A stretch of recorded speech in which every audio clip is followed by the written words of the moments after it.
गर्मी में गांव वाली वर्सेस शहरी बहू का दहेज।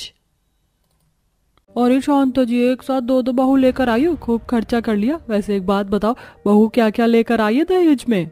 बहना, बहू लाने को शादी की थी, दहेज नहीं। लेकिन फिर भी दोनों लड़कियों के माँ बाप ने दहेज देने में कोई कमी नहीं की। दोनों ही अपनी जरूरत का सारा सामान लेकर आई हैं। मेरी शहरी बहू तो हर चीज महंगी लेकर आई है, सब कुछ नए जमाने का, जैसे कूलर, एसी, फ्रिज, जूस बनाने की मशीन, अच्छा खासा बड़ा बेड और भी बहुत कुछ। और गांव की बहू देसी सामान ही लाई है, जैसे कि हाथ के पंखे, सोने को घास की चटाई और भी मटके वगैरह।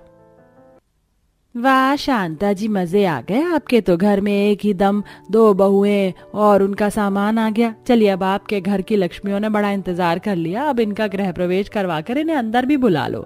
मेहमानों के बोलने पर शांता ने अपनी दोनों बहुओं की गृह प्रवेश की रस्म करवाई और उसके बाद घर के सभी सदस्य आराम करने को चले गए। शांता एक छोटे से गांव में रहने वाली अमीर औरत थी, जिसके दो बेटों की आज ही के दिन शादी हुई थी। शांता अपनी एक बहू तो गांव से ही लाई थी और एक बहू उसकी शहरी थी। दोनों ही बहुओं का गृह प्रवेश तो अच्छे से हो गया और फिर ऐसे ही अगले दिन, अरे वाह, मेरी दोनों ही बहुएं कितनी ज्यादा सुंदर लग रही हैं। बहुओं, अच्छे से नींद तो आ गई ना तुम्हें अपने नए घर में? आ ही गई होगी बहुओं, आज तुम दोनों की पहली रसोई की रस्म होगी, इसीलिए जो भी तुम्हारा मन हो वही बना लेना। माँ जी, इतनी गर्मी है और ऐसी गर्मी में तो बस कुछ ठंडा खाने को ही मन करता, इसीलिए मैं अपनी फ्रिज में आप सभी के लिए ठंडी ठंडी आइसक्रीम बनाऊंगी। हाँ हाँ बहू, क्यों नहीं, बिल्कुल, तो आइसक्रीम बनाना। वैसे भी तेरा दहेज इतना बढ़िया है कि उससे जो चाहो वो कर सकते हो। और निकिता बहू, तूने क्या सोचा है अपनी पहली रसोई के लिए? वो माँ जी, मैं सोच रही थी कि मेरी माँ ने जो गाय दी है, मैं उसके दूध से दही बना लूं। शाम तक दही बन जाएगी तो पीने को ठंडी ठंडी छाछ, खाने को दही चीनी और साथ में सरसों का साग बना लेती हूँ। उसकी जरूरत नहीं है भाभी, मेरा मतलब गर्मी का जुगाड़ तो सारा मेरी फ्रिज से हो जाएगा और आइसक्रीम के आगे दही चीनी कौन खाएगा। आप एक काम करना, आप खाना बना लेना, मीठा और ठंडा मैं बना लूंगी। हाँ बहू, अदिति ठीक बोल रही है, तू खाना बना लेना, बाकी ठंडा और मीठा अदिति बना देगी। जी माँ जी। निकिता ने शांता की बात पर हामी भर दी। माँ जी की दिक्कत क्या है, जब से आई हूँ बस माँ जी अदिति के ही सामान की तारीफ किए जा रही। मेरे बाप बाप ने भी तो मुझे दहेज दिया है और ऐसा सामान दिया है जिसे इस्तेमाल करने में किसी चीज की मोहताजगी नहीं है। निकिता को बुरा लग रहा था जब शांता बस अदिति की ही तारीफ कर रही थी। कुछ ही देर में दोनों बहुएं रसोई के अंदर आ गई, जहाँ अरे भाभी, आप ये मटका वटका क्यों रख रही हो? मेरा मतलब मेरा फ्रिज है ना, ये हमें ठंडा पानी देगा। अच्छा, और अगर मुझे इसका ठंडा पानी ना पीना हो तो? ज्यादा ना तुम अपने इस सामान का रौब मत दिखाओ, समझी? अगर तुम्हारे पास कूलर या एसी है ना, तो मेरे पास भी हाथ के पंखे हैं। अगर तुम पर फ्रिज है तो मुझ पर भी मटका है। तुम पर बेड है तो मेरे पास भी चटाई है, और वो भी घास की। मैं आपसे तो कुछ बोल भी नहीं रही हूँ, तो फिर आप मुझे क्यों उल्टे जवाब दे रही हो? अरे अरे, क्या हो रहा है? तुम दोनों क्यों ऐसे बच्चों की तरह लड़ रही हो? चलो शांति से मिलकर काम करो। शांता ऐसे बोलकर रसोई से निकल गई। वहीं दूसरी तरफ दोनों बहुएं रसोई में अपने अपने पकवान बनाने में लग गई। कुछ ही देर में अपनी शहरी चीजों के इस्तेमाल से अदिति ने अपनी आइसक्रीम बनने को रख दी और साथ ही उसने अपने जूसर से संतरों का जूस निकाल दिया। वाह, मेरी स्ट्रॉबेरी फ्लेवर की आइसक्रीम और मेरा जूस बिल्कुल बनकर रेडी है। भाभी, आपका साग और सब्जी कब तक बनेगा? अभी वक्त लगेगा, अभी तो मैं साग काट ही रही हूँ, फिर चूल्हे पर से बनाने जाऊंगी। आप मिट्टी के चूल्हे पर इसे मत बनाना, उससे तो बर्तन भी काले हो जाते हैं और खाना भी ज्यादा अच्छा नहीं बनता। आप मेरे इलेक्ट्रिक चूल्हे पर बना लेना। तुम ही बनाओ अपने चूल्हे पर खाना, मैं तो मिट्टी के चूल्हे पर ही खाना बनाऊंगी। निकिता ऐसे बोलकर बाहर आ गई, जहां उसने बाहर अपनी ससुराल के मिट्टी के चूल्हे पर खाना बनाया। निकिता को इस सब में काफी वक्त लग गया, जिस बीच अदिति की फ्रिज ने उसकी आइसक्रीम को भी जमा दिया। और ऐसे ही जब दोनों बहुओं ने अपना अपना खाना टेबल पर लगाया, भाई वाह अदिति बहू, तूने तो झंडे गाड़ दिया। ऐसी आइसक्रीम तो दुकान से भी नहीं मिलती जैसी तूने बना दी। मुझे निकिता का बनाया हुआ खाना बेहद पसंद आया। बहू, एक अरसे के बाद चूल्हे की रोटी और साग खाया है, बहुत अच्छा। हाँ बाबा, अगर आप कहें तो मैं अपना कूलर यहाँ खींच लाऊं, हम सभी को गर्मी में नहीं खाना पड़ेगा। अरे नहीं अदिति, हम यहाँ कूलर नहीं ला सकते क्योंकि उसे यहाँ लगाने का कोई सॉकेट नहीं है। इसीलिए तो कहते हैं कि ये शहरी चीजें सारी बिजली के मोहताज हैं। मैं लेकर आती हूँ अपनी माँ का दिया हुआ हाथ के पंखों का सेट, कहीं भी कभी भी ताजी हवा खा लो। निकिता ऐसे बोलकर हाथ के पंखों से सभी को हवा करने लगी। वाह, पंखा भी कितनी काम की चीज है, कहीं भी कभी भी इससे हवा खा लो। सभी की बातें सुनकर निकिता खुश हो रही थी क्योंकि आज उसकी काफी तारीफ हुई थी। ऐसे ही सिलसिला जारी था। निकिता अपनी सास से कुछ उखड़ी उखड़ी सी रहती थी क्योंकि उसकी सास हमेशा उससे ज्यादा अपनी शहरी बहू को वैल्यू देती थी। ऐसे ही आज के दिन, अरे अदिति आप भी जाओ, हम बस सब्जी मंडी तक जा रहे हैं, उसमें इतना तैयार होने की क्या बात। मैं तैयार नहीं हो रही हूँ भाभी, मैं तो बस टैनिंग और हार्म यूवी रेस से खुद को बचाने को ये सनस्क्रीन लगा रही थी। आप भी लगा लो, नहीं तो इस गर्मी में झुलसकर काली हो जाओगी। तुम ही लगाओ ये अला बला, मैं तो अपने सर पर पल्ला रखकर हर चीज से बच जाऊंगी। अदिति के बोलने पर भी निकिता ने कोई सनस्क्रीन वगैरह नहीं लगाई। कुछ ही देर बाद दोनों देवरानी जेठानी शॉपिंग करने निकल गई और जब वो दोनों शॉपिंग से लौटी निकिता भाभी मैंने बोला था ना कि थोड़ा सा सनस्क्रीन लगा लो, अब देखो आपके सर पर जहां तक पल्ला था वहां तक आपका रंग साफ है और बाकी कैसे काला पड़ गया है। चुप करो, हे भगवान ये कैसा मेरा मुंह दो रंग का हो गया। निकिता का अदिति ने बाजार से लौटकर ऐसे ही खूब मजाक बनाया। ऐसे ही रोजाना सिलसिला जारी था। ऐसे ही आज की शाम काफी गर्मी सी थी। हे भगवान गर्मी की वजह से कमर पर सुइयां सी चुभ रही है। काम करती हूँ, पेड़ पर झूला डाल लेती हूँ, शाम के वक्त उस पर झूलने से सुकून मिल जाएगा। निकिता ने अपनी गर्मी से बचाव के लिए घर के बाहर वाले बड़े पेड़ पर झूला डाल लिया। शाम के वक्त गर्मी से परेशान शांता ने जब निकिता को आराम से झूला झूलता देखा तो वो भी उसके पास आ गई। बहू बिन सावन अकेले अकेले झूला झूल रही है, मुझे भी झूला। हाँ हाँ माँ जी आइए, गर्मी से बचने का ये सबसे आसान उपाय है, ठंडे से पेड़ के नीचे झूला डालो और झूलो। निकिता की बात सुनकर शांता भी झूला झूलने को बैठ गई। उन दोनों को ऐसे हंसता बोलता देख अदिति चिढ़ गई और उसने अपने कमरे में जाकर एसी ऑन कर दिया। जब घर में एसी हो तो ये फालतू काम कौन ही करता है, मैं तो आराम से कोल्ड ड्रिंक पीते हुए एसी का मजा लूंगी। ऐसे ही सिलसिला जारी था। हर रोज कभी अदिति का सामान काम में आता तो कभी निकिता का, लेकिन दोनों ही बहुएं एक दूसरे से जलती थी। ऐसे ही चलते चलते आज के दिन, वाह 2-4 दिनों से तो लाइट इतनी अच्छी आ रही कि पूछो नहीं। वैसे अदिति बहू तेरे दहेज का जवाब नहीं, सारा घर ठंडा हुआ रहता है। अरे कहते ही क्या इस बत्ती को बुरा लग गया, टोकते ही चली गई। शांता ने तारीफ की ही थी जो लाइट भाग गई। लाइट के जाने के बाद शांता के घर से धीरे धीरे एसी और कूलर की सारी ठंडक खत्म हो गई और उन सभी को गर्मी लगने लगी। हे भगवान कितनी गर्मी लग रही है, पानी भी अब तो ठंडा नहीं रहा। लीजिए माँ जी, इससे हवा कर लीजिए, इससे आपको गर्मी को राहत हो जाएगी। ये लो अदिति, एक तुम भी ले लो। ये पंखे किसी बत्ती बत्ती के मोहताज नहीं है, जब चाहो जहाँ चाहो इनसे हवा मिलती है। निकिता के बोलने पर सभी ने एक एक पंखा ले लिया और उससे हवा की। ऐसे ही निकिता ने अपने दहेज में मिली हुई घास की चटाई को छत पर बिछाया, जिससे भी उन्हें गर्मी से राहत मिली। वाह, वैसे गर्मी सर्दी से बचने के देसी तरीके भी बहुत ही बढ़िया होते हैं। अब बस ठंडा पानी पीने का मन हो रहा है। शांता के इतना बोलते ही निकिता ने उसे मटके का पानी पिलाया जो कि फ्रिज के पानी की तरह ही ठंडा था। ऐसे ही देसी जुगाड़ों के बाद बत्ती आ गई, जिसके बाद वो सभी कूलर की हवा में जाकर बैठ गए। लेकिन वैसे आज की इस लाइट की दिक्कत से समझ आया कि मेरी गांव की बहू का दहेज भी कितना ज्यादा काम का है। बस शर्त यह है कि किस चीज की कहां पर जरूरत है। सच में निकिता बहू और अदिति बहू दोनों ही तुम कमाल का दहेज लाई हो। माँ जी ने सही कहा भाभी, हम दोनों के सामान की अपनी अपनी वैल्यू है। मैं भी समझ गई हूँ। अब तीनों ही औरतें एक दूसरे के सामान की वैल्यू को समझ गई थी। आज के बाद फिर कभी उनमें एक दूसरे के सामान को लेकर बिगड़ी नहीं हुई। जब जिसके सामान की जरूरत होती वो काम आ जाता था और अब सभी मिलजुल कर खुशी खुशी रहते थे। शांति के 2 बेटे थे, बड़ा बेटा दिवाकर और छोटा बेटा अमित। शांति के बड़े बेटे की शादी 1 साल पहले हो चुकी थी। अब 2 दिन बाद अमित शादी करके घर आता है और शादी के बाद आज सपना की अपने ससुराल में पहली रसोई होती है। चलो अच्छी बात है, यहाँ पूरा राशन है। आज मैं खाने में मलाई चाप, कढ़ाई पनीर और कोफ्ते बना लेती हूँ। इतना बोलकर सपना अपनी जरूरत से ज्यादा राशन, तेल, मसाले निकाल कर खाना बनाती है और जब पूरा परिवार सपना के हाथों का खाना खाता है तो वो सभी सपना की काफी तारीफ करते हैं। वैसे कभी कभी ज्यादा क्वांटिटी में खाना खा लेना चाहिए जब खाना इतना मजेदार हो। मैं तो बेकार ही डर रही थी, मेरी अमीर घर की बहू आ रही है, पता नहीं रसोई संभाल पाएगी या नहीं, पर मेरी तो दोनों बहुओं को ही खाना बनाना आता है। अब मेरी चिंता थोड़ी कम हुई। अपनी तारीफ सुनकर सपना बहुत खुश होती है। इसी तरह 2 दिन बीत जाते हैं और आज जब सपना रसोई में खाना बनाने जाती है तो पहले ही खुशबू उसे हिसाब से खाना बनाने के लिए राशन निकाल कर दे देती है। सपना, आज मैंने तुम्हें राशन निकाल कर दे दिया है, इतने में ही खाना बनाना। ये 1 किलो चावल है, 2 किलो आटा, 250 ग्राम सारे मसाले हैं और बाकी सब्जियां वहीं रखी हैं, ठीक है। 2 दिन से तुम बहुत ज्यादा ही तेल मसाले का इस्तेमाल कर रही हो और ज्यादा ही क्वांटिटी में खाना बना रही हो, जिस वजह से फिजूल का राशन बर्बाद हो रहा है। ऐसे तो महीने भर का राशन 20 दिन में ही खत्म हो जाएगा।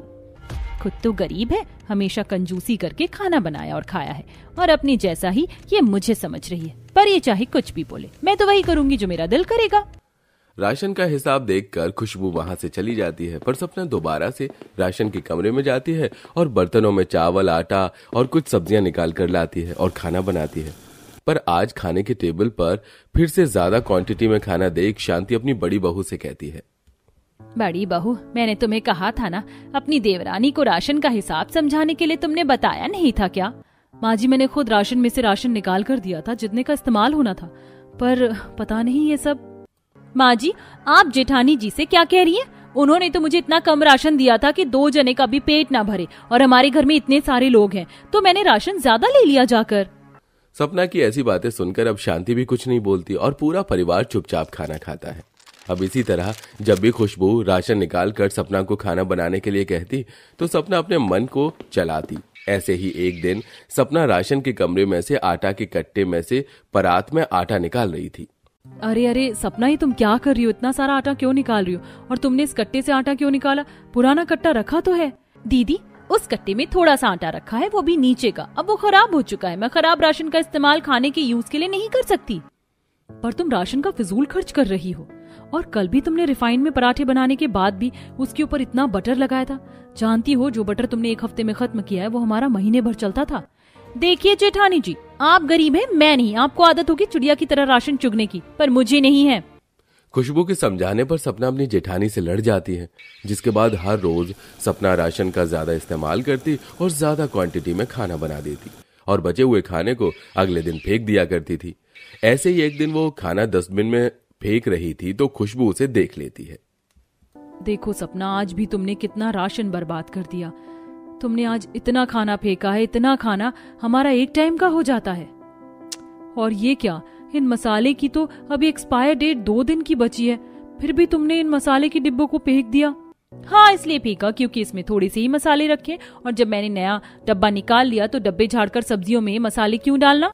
इतना बोलकर मुंह बनाती सपना बाहर जाती है और अपनी सास से बोलती है, माँ जी, चीनी, चाय पत्ती और सरसों का तेल खत्म हो चुका है, और साथ में ही 2 टिक्की मटर और घी का डब्बा भी मंगवा लेना, और साबुन की 5 टिक्की के साथ टूथपेस्ट भी। पर बहू, घर में तो महीने भर का राशन आया था और अभी तो 20 दिन हुए। इतनी जल्दी ये सारा सामान कैसे खत्म हो गया? बड़ी बहू तो महीने भर के राशन में से भी कुछ बचा लेती है, और तूने महीने लगने से पहले ही खत्म कर दिया। माँ जी, क्योंकि मैं दीदी की तरह कंजूस नहीं हूँ, और राशन है तो खत्म तो होगा ही।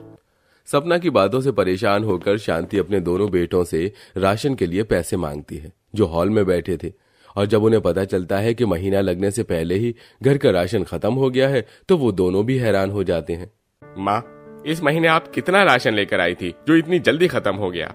और माँ, हम आपको राशन के लिए अगर अभी पैसे दे देंगे तो हम अपना खर्चा कैसे चलाएंगे? बेटा, ये हिसाब तो तू अपनी बीवी से पूछ। और रही खर्चे की बात, तो जो सेविंग करी है उसमें से पैसे निकाल लेना। अभी राशन लाना जरूरी है। अब शांति अपने दोनों बेटों से राशन का पैसा लेकर शाम को दुकान से राशन का कुछ सामान लाती है और अपनी दोनों बहुओं से कहती है, मैं 5 किलो सरसों का तेल, रिफाइंड, 2 किलो घी और थोड़ा सा बटर लेकर आई हूँ। और हाँ, मूंग दाल खत्म हो गई थी इसलिए मूंग दाल पहले ही ले आई। साथ में साबुन, टूथपेस्ट सब ले आई हूँ। तो अब थोड़ा सोच समझ कर राशन खत्म करना। माँ जी, आप फिक्र मत कीजिए, अब ये रसोई की जिम्मेदारी मैं संभालूंगी। देखना, फिर से पहले की तरह राशन महीने भर चलेगा। ऐसे कैसे आप रसोई और राशन की अकेले जिम्मेदारी संभालेंगी? आपके हाथों का वो सादा, फीका, कम क्वांटिटी में बना खाना मुझे नहीं पसंद, और घर वालों को भी मेरे हाथों का खाना ज्यादा पसंद है, इसलिए रसोई तो मैं ही संभालूंगी। तुम दोनों लड़ना बंद करो। मैंने फैसला ले लिया, इस महीने जो 10 दिन बचे हैं उसमें सुबह का खाना बड़ी बहू और रात का खाना तुम देखोगी छोटी बहू। उसके बाद मैं खुद महीने भर का राशन ला कर दूंगी, और पहले 1 महीने खुशबू वो राशन की जिम्मेदारी उठाएगी, और उसके बाद 1 महीने तुम। और इस 2 महीने में मुझे पता चल जाएगा कौन सर्वगुण संपन्न बहू है, जो बचत करना जानती है और राशन का सही इस्तेमाल भी। इतना बोलकर शांति अपने दोनों बेटों को बुलाकर सारा राशन रसोई में रखवाती है क्योंकि शांति ने पहले ही फैसला ले लिया था, इसलिए सुबह का नाश्ता खुशबू बनाती है और रात का डिनर सपना बना रही होती है। ऐसे ही एक रात, सपना तुम रोज इतना हैवी नाश्ता क्यों बनाती हो, जैसे कि ये नान और ये इतना ज्यादा घी लगा पराठा और इस आलू पालक की सब्जी को देखो, तेल ऊपर ही ऊपर है, तैर रहा है। कभी कभी अच्छा लगता है ऐसा चटपटा खाना, लेकिन रोज नहीं लगता। सपना तो खाना ऐसा बनाती है मानो जैसे हम रोज किसी 5 स्टार होटल में खाना खा रहे हो। हाँ जी, मैं खाने में स्वाद और जान दोनों डालना पसंद करती हूँ। आपकी गरीब बीवी की तरह मैं कंजूस नहीं, जो रोगी वाला खाना लोगों को खाने के लिए दूं, जिसमें कम राशन लगा हो और स्वाद भी ना आए। सपना की ऐसी बातें सुनकर वहां बैठे सभी लोग चुप हो जाते हैं और आराम से खाना खाते हैं। इसी तरह 10 दिन बीत जाते हैं और शांति महीने भर का राशन एक बार फिर अपने दोनों बेटों के साथ घर लाती है। देख ले बड़ी बहू, 20 किलो चावल, 40 किलो आटा, 5 किलो अरहर की दाल, 6 किलो चीनी, 4 चाय पत्ती के पैकेट और 2 नमक का पैकेट और साथ में तेल, मसाले और साबुन, शैम्पू सब है। ये महीने भर का राशन मैं एक साथ ले आई हूँ। अब तुझे इसी को महीने भर चलाना होगा। अगर कम पड़ा तो मैं 1 रुपया नहीं देने वाली। फिक्र मत कीजिए माँ जी, ये 1 महीने से भी ज्यादा का राशन है। देखना, मैं इन्हें 1 महीने से ज्यादा चला लूंगी। अगर राशन देख लिया और कोई कमी नहीं है तो मैं और अमित अनाज भंडार में राशन रखाते हैं। अब दिवाकर और अमित सारा राशन एक एक करके अनाज भंडार में रख देते हैं और खुशबू हिसाब से राशन निकालती है और सभी के लिए उतना ही खाना बनाती है जितना घर वाले खाते हैं। इतनी कम रोटी और पराठे तो है ही नहीं, और चावल भी सिर्फ एक तरह का। इतने में किसी का पेट नहीं भरेगा दीदी। सपना, कल ही तो पराठे खाए थे और देखना तुम, ना अनाज बर्बाद होगा और ना ही कम पड़ेगा। और मुझे तो हल्का ही खाना पसंद है भाभी। अच्छा किया आपने जो ज्यादा खाना नहीं बनाया। खुशबू के चेहरे की मुस्कान और घर वालों के मुंह से खुशबू की तारीफ सुनकर अंदर ही अंदर सपना जलने लगती है। समय यूं ही बीतता है और रोज सपना मुंह बनाकर खाना खाती है। ऐसे ही एक दिन खाते हुए, दीदी राशन खत्म ना हो जाए इसलिए ऐसा खाना खिलाना ठीक नहीं, कहीं हमारी तबीयत ना खराब हो जाए। डरो मत सपना, तुम्हारी तबीयत को कुछ नहीं होगा, उल्टा तुम और अंदर से स्ट्रांग हो जाओगी। खुशबू की बातें सुन सपना बिना खाए वहां से चली जाती है और बहुत जल्द एक बार फिर शांति महीने भर का राशन लेकर घर आती है और इस बार सपना की बारी होती है। सपना बहू, पिछले महीने का कुछ राशन बचा है, पर फिर भी मैं उतना राशन लेकर आई जितना मैंने बड़ी बहू को दिया है। अब तेरे पास इस महीने का भी राशन और पिछले महीने का बचा हुआ राशन भी है। अब मैं देखती हूँ कि तू कैसे राशन का सही इस्तेमाल करती है। फिक्र मत कीजिए माँ जी, अब रसोई मेरे हाथों आई है, सबको अच्छा ही खाना मिलेगा और राशन का भी इस्तेमाल ठीक से होगा। जब सपना के हाथों रसोई आती है तो उसका घमंड बढ़ जाता है और वो राशन का गलत इस्तेमाल करती है और ज्यादा क्वांटिटी में खाना बनाती है और एक दिन में कम से कम 4 से 5 आइटम बनाती है। ये तुमने कैसी पनीर भुर्जी बनाई है, कितनी ज्यादा मिर्च है इसमें। और ये कैसी रोटी है, रोल की है, मैंने आज से पहले कभी नहीं खाया ये रोटी रोल। इतनी भी मिर्च नहीं है, मैंने जूस भी बनाया, आराम से खा लीजिए, सेहत के लिए अच्छा है। ना चाहते हुए भी सभी को सपना के हाथों का खाना खाना पड़ता है। खाना तो बहुत ज्यादा क्वांटिटी में बनाती ही थी, दिन में कम से कम 4 बार चाय भी बनाती थी, पर सभी तिमिर चाय नहीं पीते थे तो वो वेस्ट होती थी, जिससे चाय पत्ती चीनी का भी यूज बहुत ज्यादा हो रहा था। बहू, सुबह शाम की चाय तो चलती है, पर ये दोपहर और रात में तू चाय क्यों बना लेती है? कोई नहीं पीता, फिर भी तू इतनी चाय बना लेती है, सबके लिए ओट फीक की जाती है। माँ जी, मुझे चाय पीने की आदत है तो मैंने सोचा कि सब पी लेंगे, और अगर बाद में कोई बोलता तो मैं चाय नहीं बनाती, इसीलिए बना ली। सपना आशा की नहीं सुनती। इस तरीके से महीने भर का राशन सपना 15 दिन में ही खत्म कर देती है, जिसके बाद में पिछले महीने का बचा हुआ राशन वो इस्तेमाल में लाती है। और एक दिन अमित की तबीयत खराब हो जाती है, जिसे सब हॉस्पिटल लेकर जाते हैं, जहां डॉक्टर कहता है, डरने वाली बात नहीं है, ओवर ईटिंग की वजह से तबीयत खराब हो गई है। बाहर की चीज थोड़ी कम करिए और घर का सादा खाना खाइए, जैसे दलिया, खिचड़ी, सादी रोटी। अगर ज्यादा तेल नहीं खाएंगे तो आपका लिवर का फैट नहीं बढ़ेगा, और एक बार फैट बढ़ गया तो 100 बीमारियां हो जाएंगी। और हाँ, चाय का सेवन भी कम कीजिए, चाय भी आप ज्यादा पीते हैं। सुन लिया बहू तूने, डॉक्टर ने क्या कहा? अपने पति की तबीयत और डॉक्टर और परिवार की बातें सुनकर सपना को अपनी गलतियों का एहसास हो जाता है, जिसके बाद वो अपनी जेठानी के साथ मिलकर घर के राशन का सही से इस्तेमाल करती है और हर दिन सीमित मात्रा में राशन निकालकर खाना बनाती है।